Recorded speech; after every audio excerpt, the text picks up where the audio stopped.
기도하고 말씀 생각하십시다.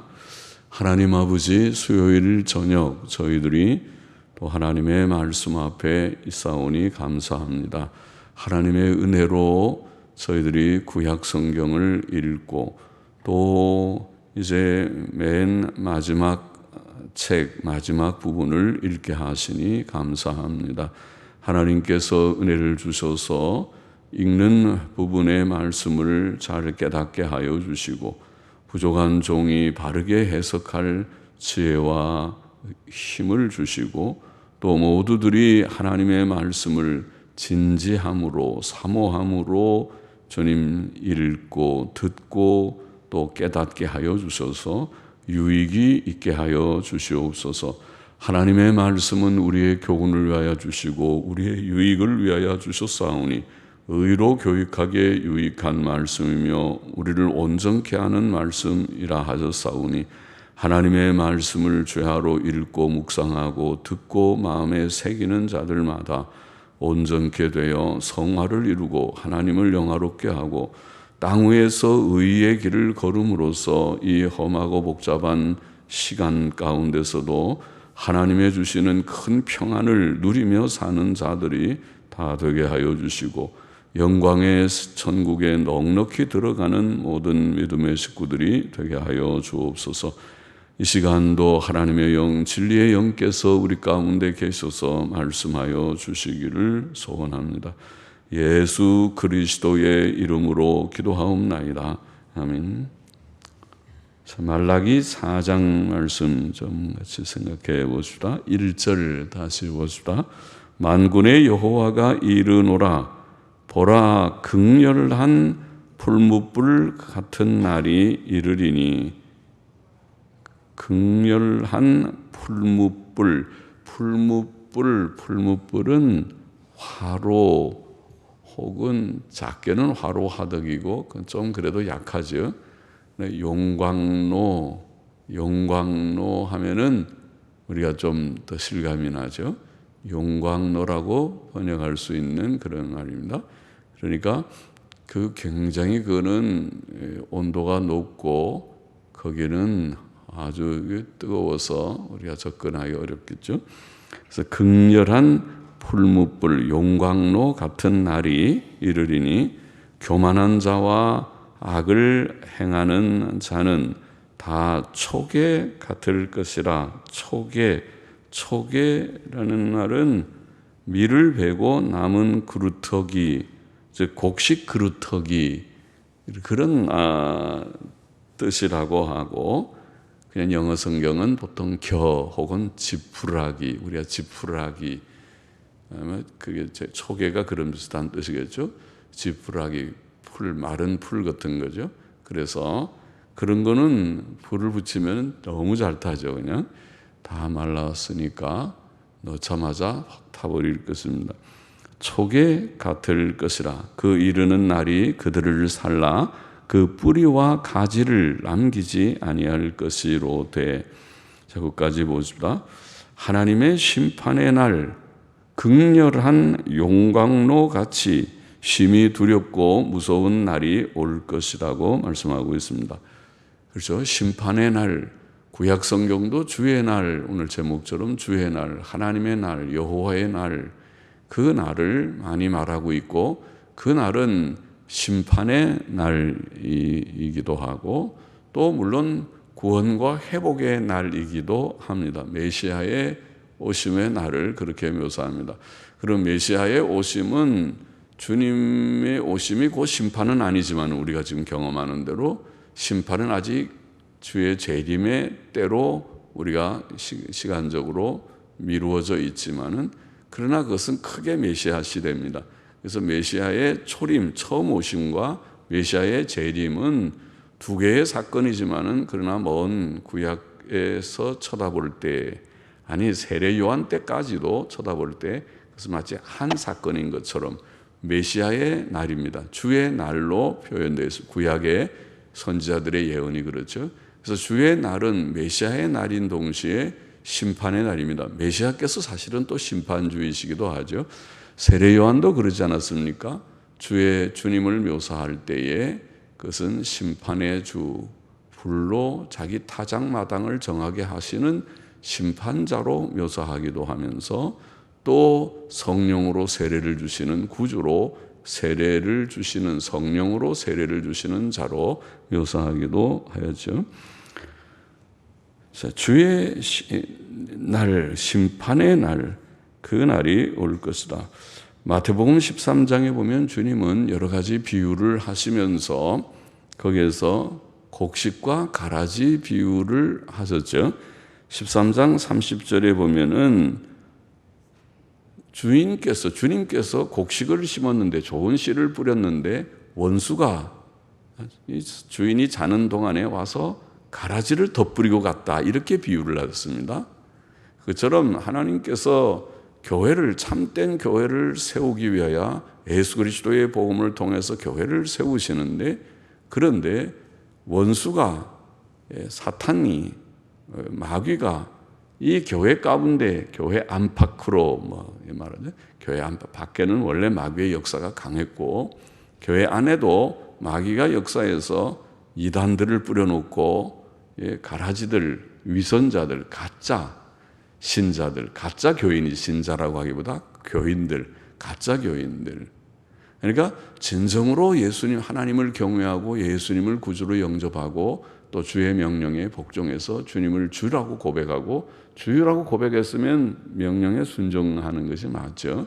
누가 하라고 해서 억지로 하는 것이 아니라 예수님은 나의 주님이고 나는 주의 종이옵니다 하고 고백하고 겸손한 마음으로 교만을 꺾고 버리고 겸손히 주님을 순종하죠. 그게 곡식인데, 그런데 가라지도 있어요. 그래서 곡식과 가라지 비유를 하시면서 그러면 이 가라지를 다 뽑아버릴까요? 하고 종들이 물으니까 내버려 두어라 그랬어요. 가라지를 뽑다가 곡식까지 뽑을까 염려하니까 내버려 두고 추수 때까지 내버려 두라. 그렇게 말씀하십니다. 이런 하나님께서 세우시는 교회, 참된 교회 속에 위선자들도 있고 쭉정이도 있고 가라지도 있는데 그냥 내버려두라. 완전 정화가 안 된다는 거죠. 그것이 현실이죠. 우리가 볼 때 교회가 완전하면 좋겠는데 완전한 교회는 지상에 없습니다. 그래서 우리 보기에는 다 좀 완전하게 하면 좋겠지만 우리 자신의 성화가 불완전하고 교회가 불완전합니다. 교회 속에 믿는 이들과 혹 중생치 못한 자들도 섞여 있고 교회처럼 들어오기 쉬운 것도 없고 교회에서 조금 자기의 능력을 발휘한다고 할지 자기의 힘을 하기 쉬운 것도 없지 않아요. 돈 좀 있고 좀 지식이 있고 말도 좀 말 주변이 좀 있고 인물도 좀 괜찮고 사회적 신분이 있으면 더 좋고 그러면은 교회 들어와서 금방 장로되고 교회에서 좀 아주 지도력을 발휘할 만한 사람이 될 수도 있겠지요. 교회는 그러니까 아주 교회가 깨어 있지 않으면 정말 말씀으로 바로 훈련하고 말씀으로 분명히 좀 확인하고 그래서 직분자들을 좀 신중하게 세우고 그렇게 하지 않으면 교회는 그렇게 넓어지게 잘못된 방향으로 갈 수 있는 연약함이 있어 보입니다. 교회라는 조직이 그렇게 아주 강한 그런 정통교회는 그런 조직은 아닙니다. 이단 종파들은 아주 엄격한지 몰라도 그렇습니다.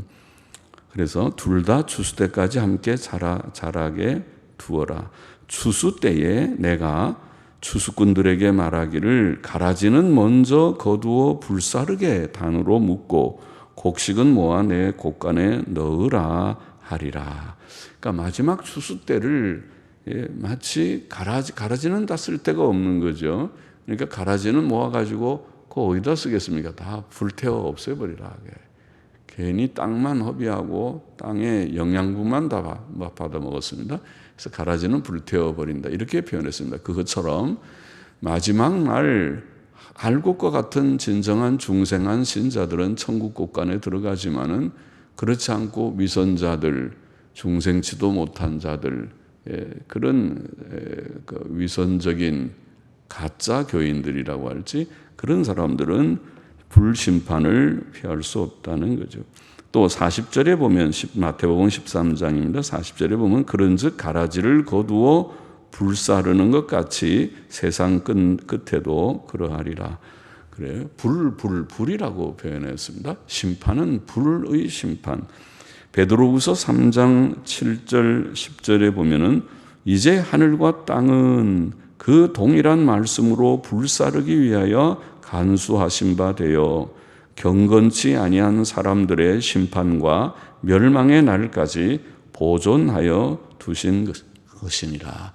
옛날 하늘과 땅, 옛 세계는 홍수로 멸망했는데, 지금 베드로후서 3장의 말씀을 보면 사도 베드로는 말하기를 옛날에 노아 홍수 사건을 언급하면서 그때는 하나님이 그 죄악이 관영하고 강포가 가득하고 음란한 그 세대를 홍수로 다 멸하셨는데, 이제 마지막 세대에는 하나님께서 불로 심판하실 것이다. 하늘과 땅을 그 동일한 말씀, 하나님의 말씀으로 홍수를 내려서 심판하리라. 그것도 말씀으로 하셨고, 마지막 날에는 불로 심판하리라. 동일한 하나님의 말씀으로 그렇게 말씀하셨다. 또 10절에 보면 주의 날이 도적같이 오리니, 이 주의 날은 방금 말한 대로 심판의 날 혹은 또 구원의 날도 되지만 여기는 심판의 날, 주의 날이 도적같이 오리니 재림의 날입니다. 그 날에는 하늘이 큰 소리로 떠나가고 체질이 뜨거운 불에, 체질은 원소와 같은 것입니다. 오늘날 어려운 말로 원소라는 것은 학생들이 학교에서 배우는 거죠. 이 모든 물질의 세계를, 물질을 쪼개면은 그 속에 분자라고 하고, 분자를 더 쪼개면 그 속에 원자, 원소들, 그러니까 어떤 이 모든 물질을 구성하는 아주 기본적인 그런 것들이 있다고 볼 수 있겠죠. 그걸 원소라고 하는데, 이 물질 세계, 땅의 모든 원체질이, 원소들이 뜨거운 불에 풀어지고, 그러니까 하늘도 다 없어져 버리고 땅도 다 뜨거운 불에 풀어지고 땅과 그 중에 있는 모든 일이 불타버리리라. 전통 본문에는, 우리말에는 드러나리로다. 전통 본문에는 불타버리로다. 그죠? 이 불의 심판. 이전에 노아 홍수 때는 물의 심판이었지만은 이제는 불의 심판. 무섭죠. 물도 무섭지만은, 물도 엄청나게, 우리가 오전에는 물이 엄청 비가 많이 오니까 이렇게 비가 많이 오면 큰일이다 싶던데, 또 비가 그치니까 감사해서 하나님 감사합니다 그랬는데, 물도 무섭지만은 불은 좀 더 무서운 것 같죠. 다 무섭지만은 불이. 그래서 마지막 심판은 불의 심판이라고 말합니다. 성경은 악인들을 위해 예비된 영원한 지옥 불못도 밝게 증거합니다. 지옥은 불의 처소죠. 유황과 불이 끊임이 없이 꺼지지 않고 타는 곳이 지옥이라고 묘사되었습니다. 지옥의 불은 꺼지지 않는다. 그렇게 묘사했습니다. 그죠? 불타는 그런 못입니다. 그것이 지옥이라고 불못입니다. 요한계시록 21장 8절에 보면 그러나 두려워하는 자들과 믿지 아니하는 자들과 흉악한 자들과 살인자들과 행음자들과 술객들과 우상숭배자들과 모든 거짓말하는 자들은, 여기에 죄인들의 목록과 같이 좀 성경에 많은 목록이 나오지만 여기도 나왔어요.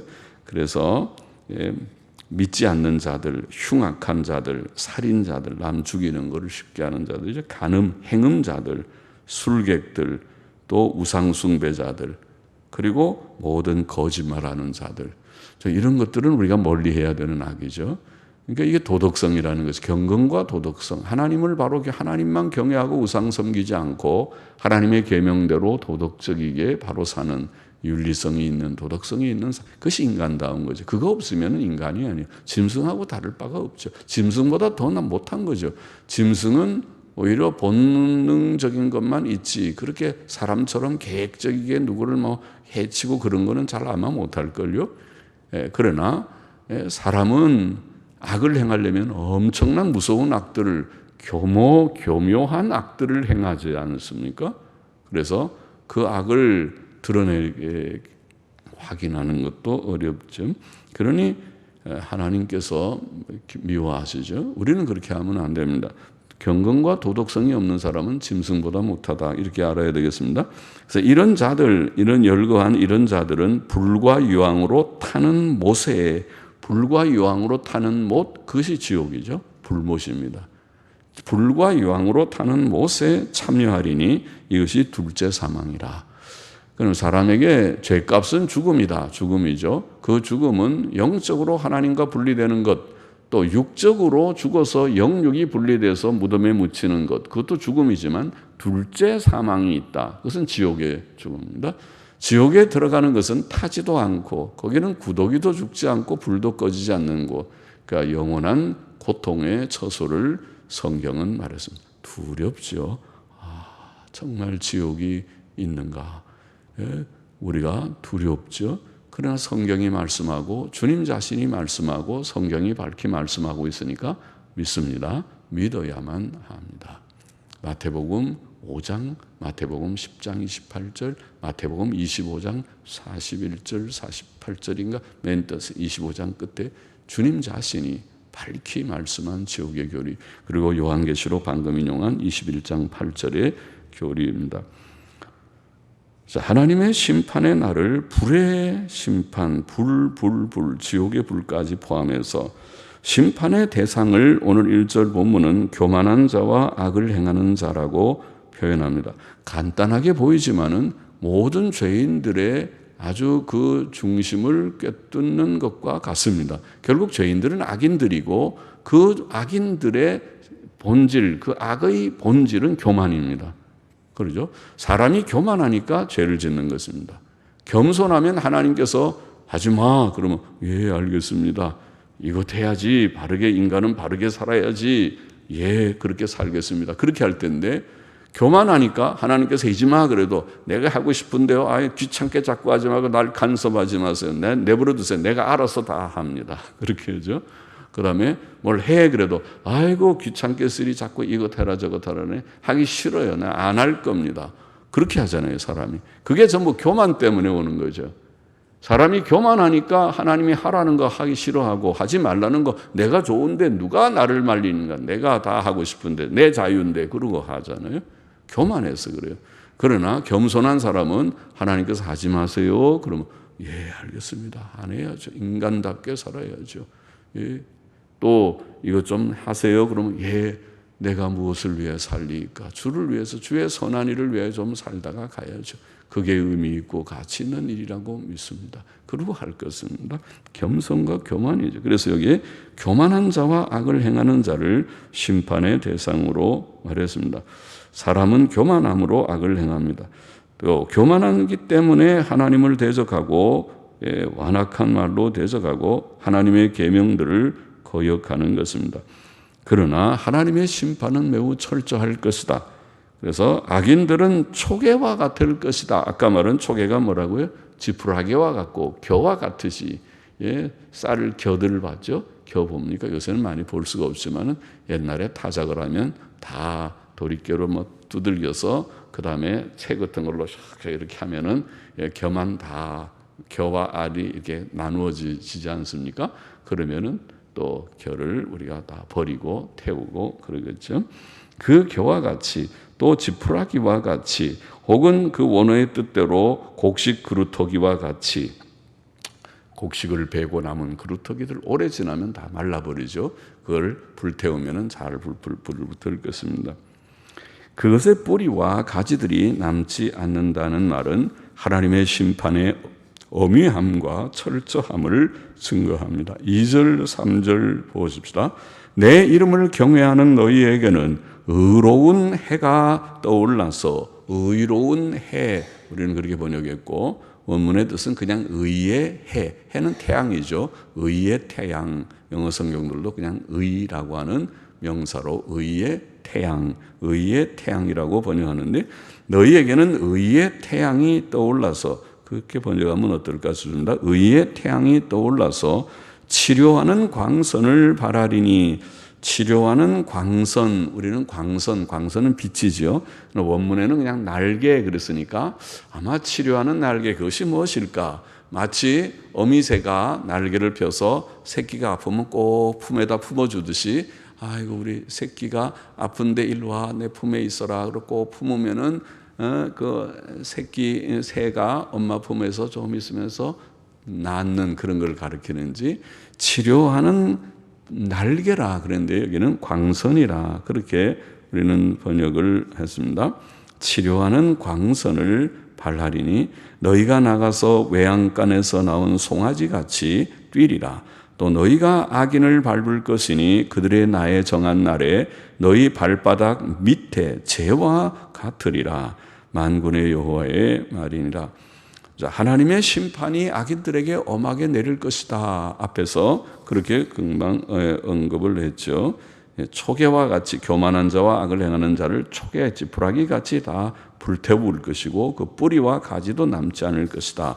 그러나 내 이름을 경외하는 너희에게는 다른 한편 하나님의 이름을 경외하는 자들, 악인과 대조해서 하나님의 이름을 경외하는 자들, 진짜 곡식이죠. 진짜 주의 백성이죠. 하나님의 이름을 경외하는 자들에게는 의의 태양이 떠오르겠다고 예언되었습니다.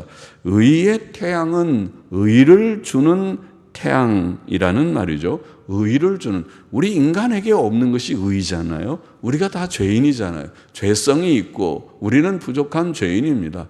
성경이 말하는 것은 이 세상의 모든 인류의, 우리 모두들의 가장 근본적인 문제는 다른 것이 아니고 죄 문제라고 말하고 있잖아요. 그런데 이 죄 문제를 해결하고 우리에게 의의 빛을 비추듯이 의의 태양이신 분이 우리에게 빛을 비추어서 의를 준다면 그것이 곧 구원이죠. 의의 태양이 누구냐? 의의 태양은 의를 주는 메시아이시죠. 의의 태양이 떠오른다는 말은 메시아께서 오신다. 누굴? 그들을 구원하기 위하여, 하나님을 경외하는 자들을 구원하기 위하여, 그 말이죠. 이사야 9장 2절에 보면 메시아를 예언하기를, 이사야 9장 2절에 흑암에 행하던 백성이, 흑암은 죄와, 성경의 흑암이라는 것은 죄와 무지와 또 죽음과 또 기쁨, 슬픔과 불행을, 그런 걸 흑암이라고 묘사하고 있어요. 어둡죠. 공동묘지 가면 어둡죠. 공동묘지 불 환하게 켜놓고 거기에 밝게 하지는 않겠죠. 낙골당은 그런지 몰라도 공동묘지는 보통 어둡죠. 그러나 빛이라고 하는 것은 반대로, 빛이라는 것은 의와 생명과 기쁨과 평안이 있는 곳을, 행복이 있는 곳을 빛이라고 말합니다. 우리는 원래 빛의 사람들이었지만 죄 짓고 난 다음에 어두움의 사람들이 됐어요. 죄만 짓고 슬픔이 많고 죽고 그렇게 하는 곳이 됐죠. 그런데 흑암에 행하던 백성이 큰 빛을 보도다. 아까 지금 이사야 9장 2절을 제가 인용하는 거죠. 메시아 예언을 하면서 메시아를 큰 빛이라고 표현했습니다. 메시아는 큰 빛이죠. 태양빛이죠. 의의 태양이시죠. 누가복음 1장 76절에 보면 세례 요한의 부친인 사가랴라는 사람이 있죠. 그 사가랴는 성령의 충만함을 받아서, 사가랴 제사장도 제사장인데 그분도 경건한 사람이에요. 그러니까 성령의 감동 가운데 그가 기도한 그 내용이 성경에 기록이 되어 있어요. 누가복음 1장 76절 이하에 거기 보면은 자기 부인 아내가 엘리자벳이라는 아내죠. 아내가 임신한 잉태한 아이, 그것이 세례 요한인데 세례 요한을 두고 이 아이여 내가 지극히 높은 신 이의 선지자라 일컬음을 받고, 맞죠? 세례 요한이 지극히 높으시니 하나님의 선지자죠. 주 앞에 앞서가서 그 길을 예비하여 하나님의 아들 예수 그리스도 앞에 오신 6개월 전에 오셨죠. 주의 백성에게 그 죄사함으로 말미암는 구원을 알게 하리니, 메시아가 오셔서 전하는 구원, 복음의 핵심이 죄사함으로 말미암는 구원이라는 것도 증거하고, 놀라운 말씀을 합니다. 이 사가랴가 알게 하리니 이는 우리 하나님의 긍휼을 인함이라. 이 구원은 하나님의 긍휼로 말미암는다. 이로써 그 다음에 말하기를, 사가랴가 이로써 돋는 해가 위로부터 우리에게 임하여 어두움과 죽음의 그늘에 앉은 자에게 비치고, 돋는 해? 메시아가, 세례 요한 하나님의 선지자 메시아 뒤에 돋는 해이신 메시아가 오실 것이다. 메시아를 태양이라고 표현했습니다. 진정한 태양이죠. 이 어두운 세상에 해가 참 고마운 것이죠. 저 해가 없으면 어떻게 되겠습니까? 우리가 해가 제대로 안 뜨면 알래스카처럼 6개월은 캄캄한 밤에서 살고 6개월은 뭐 낮인가 그렇다고 하지. 그렇게 되면 답답하겠죠. 돋는 해가 위로부터 우리에게 임하여 어둠과 죽음의 그늘에 앉은 자 곧 죄로 슬픔과 죽음의 그늘진 이 우리들을 말하죠. 앉은 자들에게 비치고 우리 발을 평강의 길로 인도하시리로다. 빛이죠. 빛의 결과는 기쁨과 평안이라고 그랬죠. 빛은 의와 생명과 기쁨과 평안이 빛입니다. 의의 태양이 비추심으로 그렇게 될 것을 예언했습니다. 놀라운 사가랴의 예언이죠. 사도 요한은 요한복음을 쓰면서 요한복음 1장 9절에 예수 그리스도는 참 빛으로 오셨다고 증거했죠. 참빛 곧 온 세상을 창조하신 그가 이 땅에 오셨다. 메시아를 소개하면서 요한복음 1장 9절에 그렇게 말했죠. 또 주 예수께서도 우리가 잘 아는 대로 요한복음 8장 12절 같은 여러 구절에서 나는 세상의 빛이니 예수님은 자신을 빛이다. 태양이라는 말이죠. 빛도 조그만 뭐 전등불이 아니라 진짜 우리가 사는 이 세상에서 빛 중에 진짜 좋은 빛은 저 태양이잖아요. 낮에 떠오르는 저 놀라운 태양. 저 빛이 온 이 큰 지구를 밝게 비추어주고 따뜻하게 비추어줘서 태양빛이 하는 역할이 얼마나 많은지. 태양이 있어야 식물들이 탄소 동화작용을 해서 잘 자란다고 하잖아요. 태양이 있어야 모든 병균들이 그 빛에 멸균을 해요. 군대 가보면 우리 그러죠. 군대는 날이 좋은 날에는 전부 모포들, 담요들 갖고 나와. 그래서 밖에 나와서 아주 햇빛 잘 드는 데다가 다 널려서 일광을 시켜요. 그러면 멸균도 되죠. 살균도 돼. 균들이 죽고 또 좀 습기도 없어지고 좋아지죠. 빛의 역할이 참 많죠.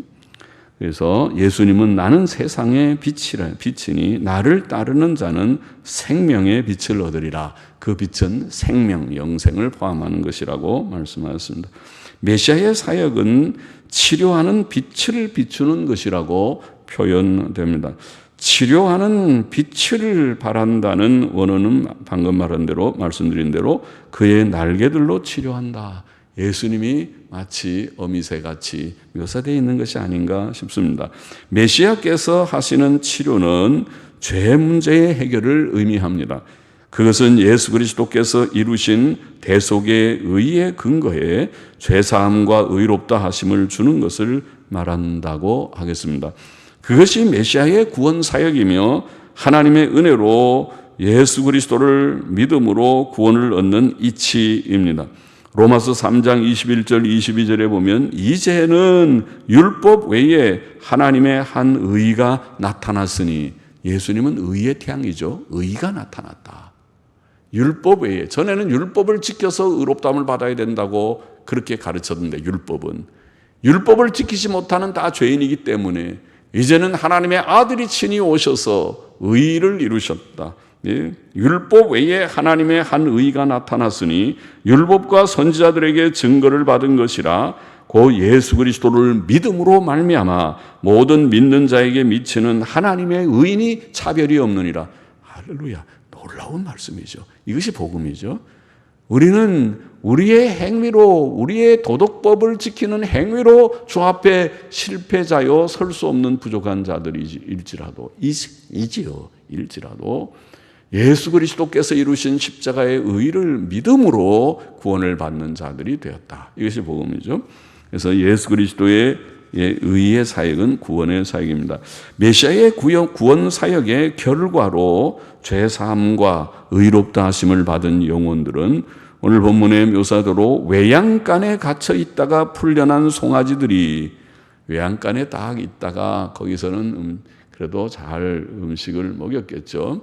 그래서 있다가 이거 좀 밖에 나가고 싶은데 하는데 주인이 자 오늘은 날도 맑고 하니까 좀 요 앞에 뜰에 나가서 뛰어놀아라 그러고 밖으로 끌고 나가면 얼마나 좋겠습니까? 거기다가 고삐를 풀어가지고 송아지 고삐를 다 풀어서 오늘은 자유다 조금 놀다가 이때 저녁에 이제 들어가자 그러면은 송아지들이 제일 행복할 거예요. 펄쩍펄쩍 뛰고 야단이죠.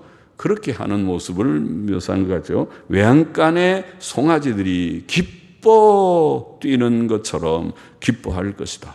전에는 죄의 무거운 짐 아래서 나는 죄인이다. 하나님의 진노 아래 있다. 두려움과 죄책과 슬픔과 우울함으로 나날을 보내던 죄인들이었던 우리가 예수님을 알게 되고 예수님 믿고 죄 씻음을 받고 의롭다함을 받게 될 때에 너무 감사해서 그 은혜가 너무 크고 놀라워서 나의 모든 추하고 더러운 것을 주님이 담당하여 주시고 깨끗게 하여 주시고 죄 없다, 의롭다고 인정해 주신다는 그 소식이 너무 기뻐서 그래서 주님 사실입니까? 감사합니다. 주님 믿습니다. 나의 의가 되시는 주님, 내가 주님 사랑합니다. 주님을 영접하고 기뻐해서 펄쩍펄쩍 송아지들이 뛰듯이 그래서 외양간에서 밖에 나가가지고 들판을 뛰듯이 주님 감사합니다. 나는 주의 안에서 의인이 되었습니다고 그렇게 기뻐하는 이것이 사실 그리스도인의 기쁨이죠. 그래서 주 안에서 항상 기뻐하라. 언제 우리가 항상 기뻐할 수 있어요? 몸이 항상 건강하고 돈도 항상 유효하고 또 죄도 안 짓고 항상 내가 승리의 삶을 사나요? 그렇지 못한 우리들이라도 항상 기뻐하라는 것은 주 안에서 바로 이 의 안에서 예수께서 주신 이 의 안에서 주 안에서 우리가 항상 기뻐하라는 것이죠. 이 기쁨을 여기서 말씀하였고 또 그들은 이전에 그들을 핍박했던 악인들을 이길 것이다. 그들을 핍박했던 악인들 마귀와 악령들과 악의 세력들을 우리를 비난하는 악인들이라 할지라도 예수 그리스도 안에서 이제는 이기게 될 것이다. 4절 보십시다. 너희는 내가 호렙에서 온 이스라엘을 위하여 내 종 모세에게 명한 법, 곧 율례와 법도를 기억하라. 보라, 여호와의 크고 두려운 날이 이르기 전에 또 나왔습니다. 심판의 날이죠. 내가 선지 엘리야를 너희에게 보내리니 그가 아비의 마음을 자녀에게로 돌이키게 하고 자녀들의 마음을 그들의 아비에게로 돌이키게 하리라. 돌이키지 아니하면 두렵건대 내가 와서 저주로 그 땅을 칠까 하노라 하시니라. 참. 너희는 내가 호렙에서 온 이스라엘을 위하여 내 종 모세에게 명한 법을 기억하라. 그렇게 말합니다. 하나님의 심판의 근거, 하나님께서 심판하시는 근거는 법입니다. 무슨 법? 하나님께서 호렙에서 온 이스라엘 백성을 위하여 그 종 모세에게 명하신 법, 곧 율법이라고 말하는 것이죠. 율법, 곧 율례와 법도, 법은 여러 별명이 있죠. 율례, 법도, 그런 말들로 표현하기도 하는 법이나 율법이나 법이나 계명이나 율례나 법도나 다 같은 것을 말하는 말씀이죠. 모세오경을 말하는 표현이죠. 자, 이 율법은 하나님의 뜻이며 하나님의 의를 가르쳐주며 의와 불의, 선과 악을 구별하는 도덕적 기준이 되지요. 그러죠? 그래서 이 법을 기억하라고 말씀하신 줄 압니다. 하나님께서는 장차 이 법에 근거해 모든 사람들을 선악간에 심판하실 것입니다. 우리는 그 법을 기억하고 내가 이제는 법에 저촉되지 않는 의의 삶을 살리라. 하나님께서 내게 죄사함과 의롭다함을 주셨으니 이제는 내가 죄와 결별하리라. 이제는 법에 일치하는 사람이 되리라. 그것이 경건과 도덕성이죠. 내가 하나님 섬기고 계명 지키는 것이 경건과 도덕성의 삶입니다. 그것이 성도다운 삶입니다. 여호와의 크고 두려운 날이 이르기 전에 그렇게 했습니다. 그것은 심판의 날이죠. 하나님께서는 심판 전에 엘리야를 보내실 것이다. 그렇게 되어 있습니다. 이 엘리야는 천사가 세례 요한에 붙인 사가랴에게 말한 대로 누가복음 1장 17절에 보면 그 말씀이 나오죠. 사가랴에게 말한 대로 엘리야의 심령과 능력으로 주 앞에 앞서 온 세례 요한을 가리킨 것입니다. 세례 요한이 엘리야의 심령과 능력으로 주 앞에 앞서온 자라고, 그렇게 천사가 세례 요한에 붙인 사가랴에게 말을 했겠죠. 누가복음 1장 17절 말씀. 세례 요한은 엘리야의 심령과 능력으로 왔습니다.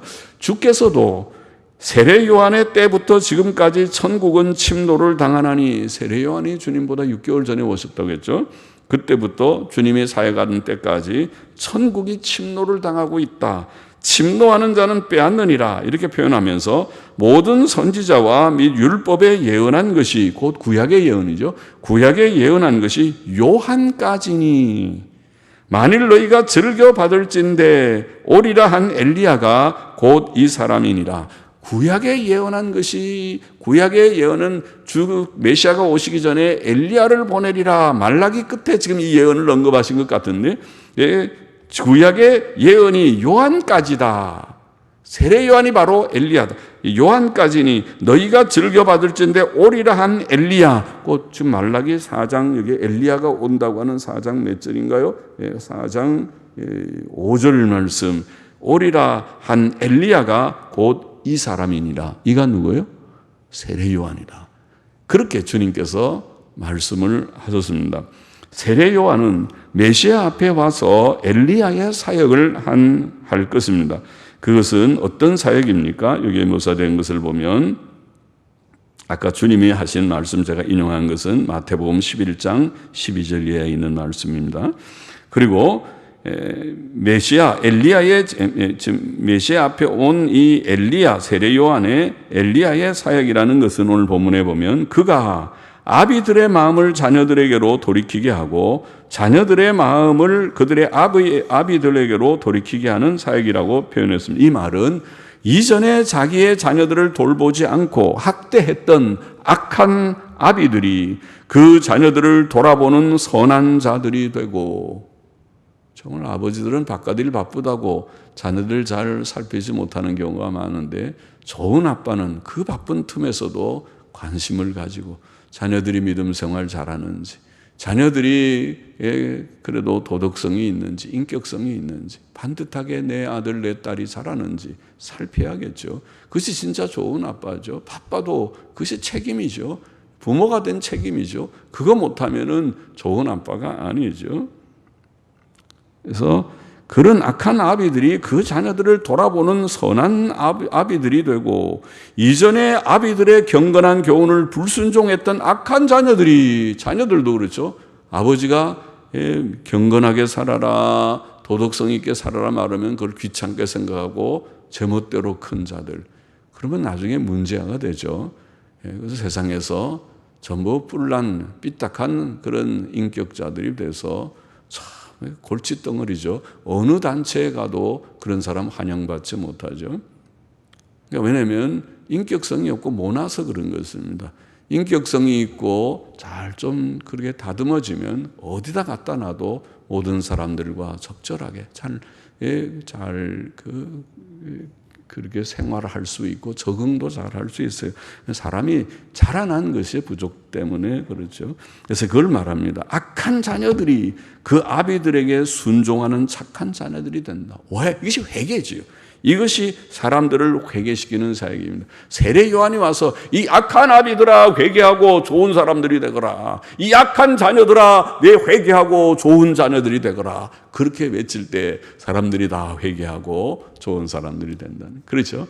우리가 다 과거에는 부족하고 연약한, 경건과 도덕성이 없는, 또 인격성으로 성격적으로 문제가 많은, 결함이 있는 자들이었다 할지라도 하나님 앞에 오면은 회개하라, 잘못된 거 다 고치라고 그러면은 그 말을 듣게 된다는 것입니다.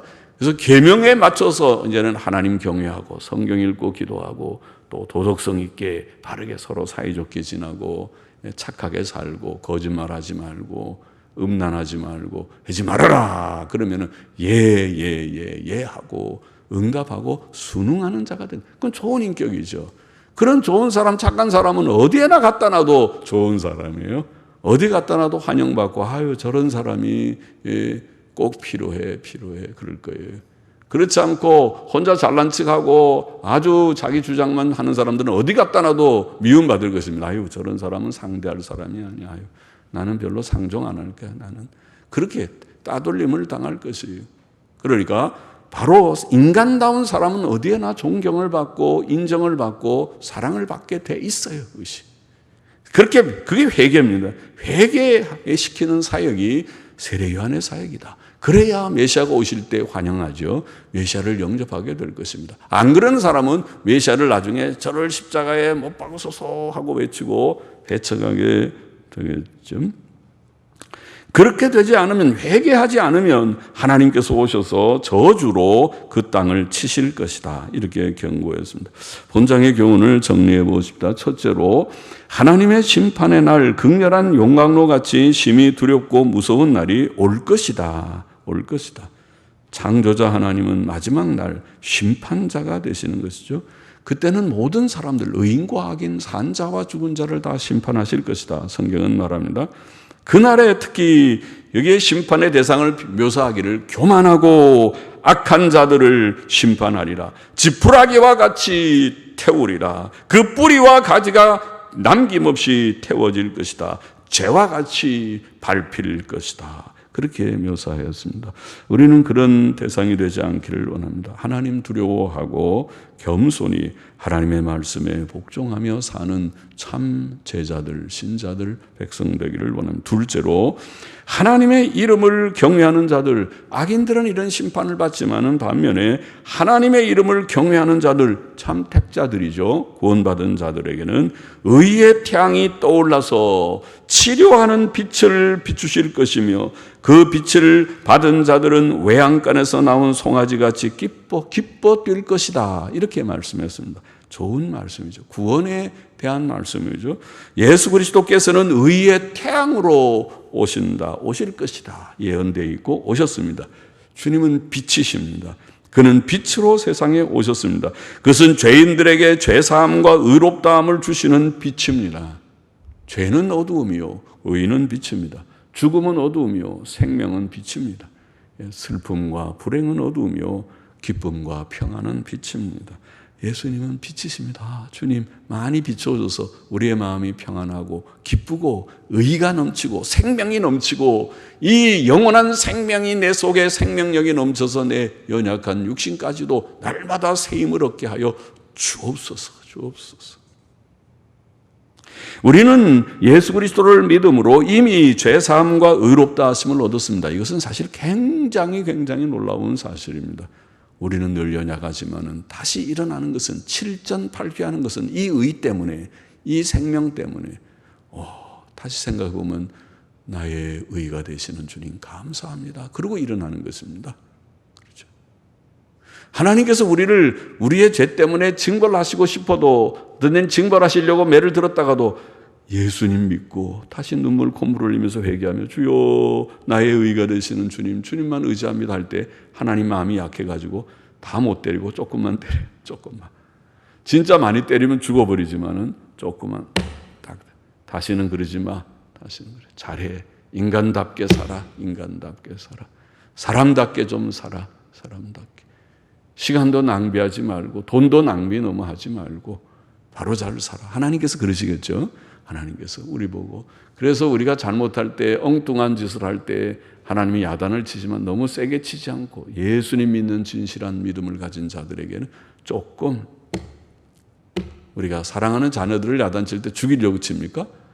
자녀들이 일로 와, 너 잘못했지, 너 오늘 죽어봐라. 그리고 그렇게 야단치는 부모는 없어요. 때때로 막 좀 속이 상해서 소리는 좀 할지 몰라도 그래도 사랑하다는 기본을 깔고 야단을 치듯이 하나님께서 우리들을 예수 그리스도 안에서 의롭다함을 여기셨기 때문에, 사랑하시기 때문에 그러실 것이다. 이제 예수 그리스도를 믿어 구원받은 성도들은 항상 기뻐하며 살 수 있고 또 그렇게 살아야 한다. 셋째로, 하나님의 뜻은, 여기에 오늘 하나님의 뜻이 최종적으로 구약 성경 전체 끝부분이기도 하고 하나님의 뜻이 명백하게 묘사되기를 하나님의 뜻을 회개라고 묘사했죠. 엘리야가 와서 아비들의 마음을 자녀들에게로, 자녀들의 마음을 아비에게로 돌린다. 죄인들이, 결국 하나님의 뜻은 무엇이냐? 죄인들이 모든 죄를 버리고 하나님의 계명대로 의와 선을 행하는 것이죠. 그래서 4절에는 너희는 내가 호렙에서 온 이스라엘을 위하여 내 종 모세에게 명한 법, 곧 율례와 법도를 기억하라. 하나님의 말씀으로 돌아가야 됩니다. 우리가 결국 구원받아서 죄 씻음 받고 의롭다함을 받은 자가 죄만 실탄 짓고 마음대로 살라고 하나님이 하시는 것이 절대로 아니에요. 우리가 로마서 갈라디아서를 읽어보면 그렇죠. 주님이 은혜로 의롭다함을 준 다음에 죄를 지어도 되느냐? 결코 그럴 수 없느니라. 그래서 로마서 6장에 죄 짓는 거 아니에요. 그래서 정말 구원받은 우리는 법을 기억하라. 법을 기억해서 이제는 하나님의 법에 합당하게 모든 죄를 버리고 성경의 교훈대로 의롭고 선하게만 사는 것을 결심하는, 그렇죠. 우리의 의는 예수님이지만 예수님 믿고 실제로 의의 삶을 사는 것을 하나님이 원하신다. 하나님의 뜻이다. 하나님의 뜻은 이것이니 너희의 거룩함이라. 죄짓지 않고 바로 사는 것이 하나님의 뜻이다. 명백하죠. 성경의 분명한 진리는 우리가 의롭고 선하게 사는 것이다. 마음에 명심하고 분발해서 바로 살면 하나님의 평강, 충만한 기쁨과 평강이 넘치고 강물과 같은 평강이 넘치게 될 것을 믿습니다. 기도하십시다. 하나님 아버지, 하나님께서 우리에게 의의 태양이신 예수 그리스도로 말미암아 구원을 주셔서 죄사함과 의롭다함을 주셨고 또 그 결과로 주 안에서 항상 기뻐하는 삶을 주신 것을 다시 확인하고 감사하며 이제는 그 의 안에서, 그 기쁨 안에서 의를 행하고 선을 행하고 계명을 즐거이 행하는 자들이 됨으로써 풍성한 기쁨, 풍성한 평강을 누리는 저희 모두가 되게 하여 주옵소서. 예수님의 이름으로 기도하옵나이다. 아멘.